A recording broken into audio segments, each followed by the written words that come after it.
के दरवाजे पर केवल द्वार पूजन होती है, शुभ लाभ नहीं लिखाया जाता। आज लाभ पाचन का दिन ऐसा होता है कि कंकु से, सिंदूर से, हल्दी से, जो आपके घर में हो उससे दरवाजे पर या मंदिर के अंदर जहां तुमने लक्ष्मी पूजन करी होती है, एक तरफ शुभ दूसरी तरफ लाभ लिखाया जाता है, जिससे हमारे घर में संपदा बढ़े, सत्ता बढ़े, हमारा वैभव बढ़े। आज के दिन लाभ पाचन क्यों कहा गया? क्योंकि इसी दिन गुणवती ने अपने भाग्य को लाभान्वित किया था, इसलिए ये लाभ पाचन। आज कभी बना है क्या बहुत घर को क्या आपसे भी निवेदन है, आज लाभ पाचन का दिन निकलने मत देना। अपने घर के दरवाजे पर कुंकू से, हल्दी से या सिंदूर से, या जहां आपने लक्ष्मी का पूजन घर के अंदर करा हुआ पूजन वाली जगह पर, कोई दीवार हो, भगवान की अलमारी हो, भगवान की चौखट हो, कोई अब जहां हो, छोटा सा शुभ और लाभ जितना बड़ा आप लिख सकते हो, कोई तीली से, काड़ी से, उंगली से, अगर वहां नहीं लिख सकते तो अपने घर की अलमारी पर, तिजोरी पर, भंडार भरने वाली जगह पर, रसोई, कहीं पर भी शुभ लाभ लिख। जीवन पर्यंत समृद्धि सुख भय। और नियम बना लो कि दीपावली के बाद लाभ पाचन के दिन हमको शुभ लाभ लिखना है। आज ही का दिन होता है, आप लोगों को तो मालूम होगा, पहले के समय में दिवाली पर ये जो गल्ला व्यापारी है ना महाराज, इन लोगों की छुट्टी हो जाती है। खड़वाल जी, ये गल्ला व्यापारी जो होते हैं ना, सारा व्यापार की छुट्टी हो जाती है। तो गल्ला व्यापारी जो होते हैं, कपड़ा व्यापारी होते हैं, नया काम जब चालू करते हैं तो आज ही के दिन से करते हैं, क्योंकि आज के दिन इनकी बही खाते की वापिस पूजन हो, गल्ले की पूजन होती है, व्यापार की पूजन होती है, क्योंकि आज के दिन से जो करा हुआ जाता है वो आगे तक बढ़ जाता है, तरक्की की। वकील, ये जो जितने अपने ये जीवन बीमा निगम करने वाले होते हैं, या LIC वाले होते हैं, या गाड़ी वाहन वाले होते हैं, या अन्य जितने भी होते हैं, इनको आज के दिन अपने काउंटर पर, अपनी पेन पर, लीड पर जो काम करते वहां पर शुभ लाभ लिखना जरूरी होता है। कई लोग बाहर रहते हैं, नहीं लिख पाते, तो एक कोरे कागज पर कुंकू से शुभ लाभ लिख लो और वो घर पर जाकर बाद में चिपका लो। पर आज के दिन शुभ लाभ जो लिखा जाता है वो जीवन पर्यंत सुख समृद्धि में कमी,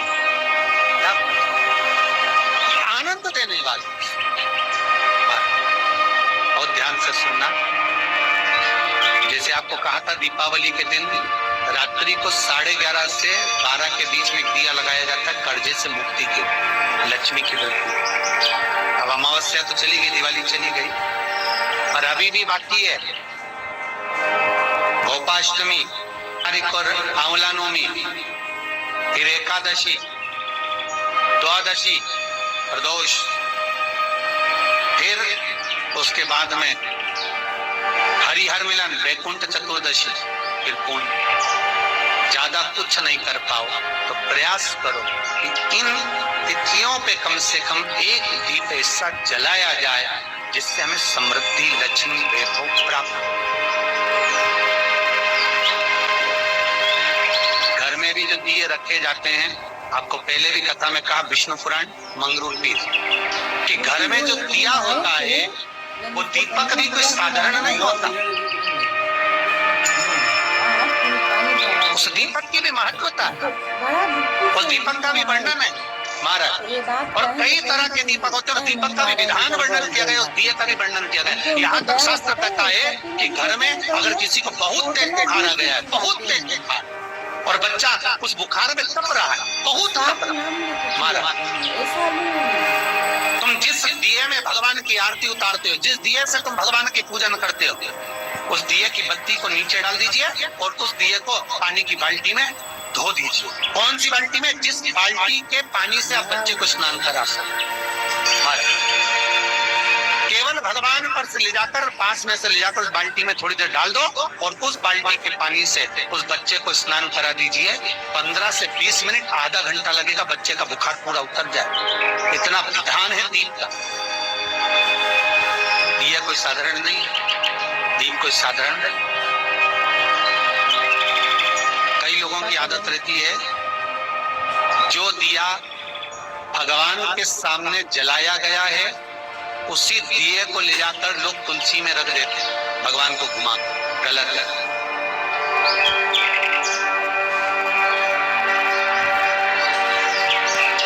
अखंड सौभाग्य पाने वाली नारियां, अखंड सौभाग्यवती स्त्रियां भगवान के सामने जला हुआ दिया ले जाकर तुलसी के क्यारे में नहीं रखती।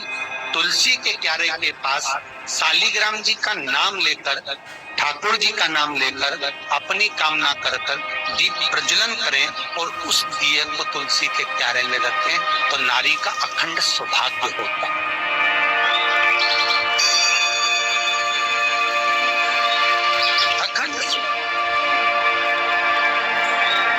कई माताओं की आदत हमने देखी है, हाँ, तो पर्व या कोई घर में पूजन हो रही हो विशेष, जिसमें ब्राह्मण के मुख से, ब्राह्मण के मुखारविंद से श्लोक बोले गए, मंत्रोच्चारण किया गया, या कोई विशेष पर्व है, उस दिन सारे देवताओं के लिए आपने दीप लगाया है, उसमें से दीप ले जाके आप तुलसी में रख सकते।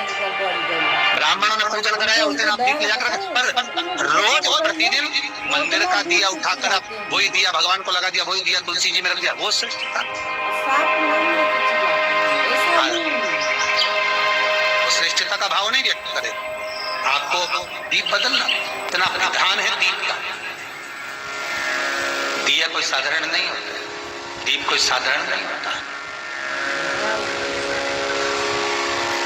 पशुपति व्रत शिव महापुराण में हम बताते हैं, कई बार आपको वर्णन किया कि पशुपति व्रत जब करो तो 6 दिए मंदिर में लेकर जाओ शंकर जी के, 5 दिए शंकर जी के सामने लगाओ, 1 दिया घर पर आओ तो घर के राइट भाग में जब प्रवेश करो तो सीधे हिस्से में घर के दरवाजे पर लगाओ, तब अंदर प्रवेश करो। क्यों कहते हैं? क्योंकि उस दीप का महत्व होता है। दिए भी अलग अलग होते हैं। पहला दिया होता है पणति दिया।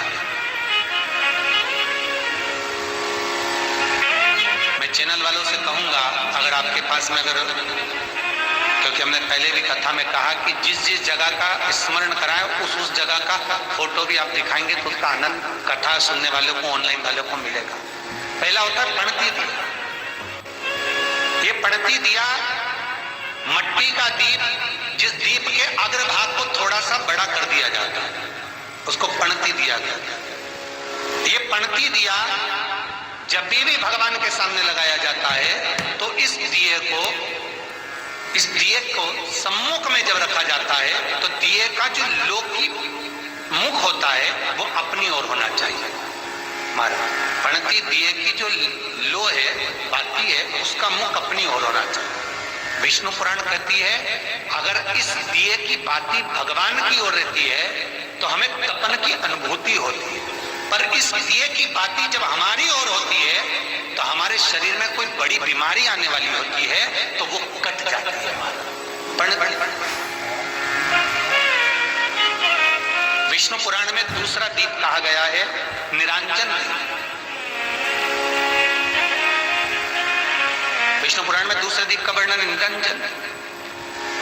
जिस निरंजन दीप में महाराज आपने देखा होगा डमरू जैसी आकृति होती है। अगर चैनल पर कथा देख रहे होगे तो इनके पास में अगर होगा तो अवश्य दिखाएंगे।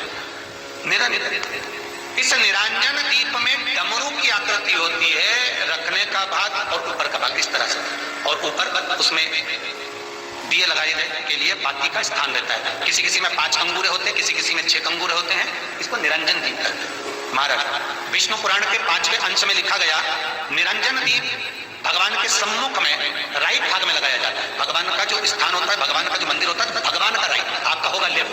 ठीक है, आप भगवान के सामने बैठोगे तो भगवान का राइट, आपका लेफ्ट। तो आप जब लगाएंगे तो आप लेफ्ट में लगाएंगे, आपका लेफ्ट होगा और भगवान का वो भाग राइट में लगाएंगे, तो भगवान के सीधे हाथ की ओर लगता है।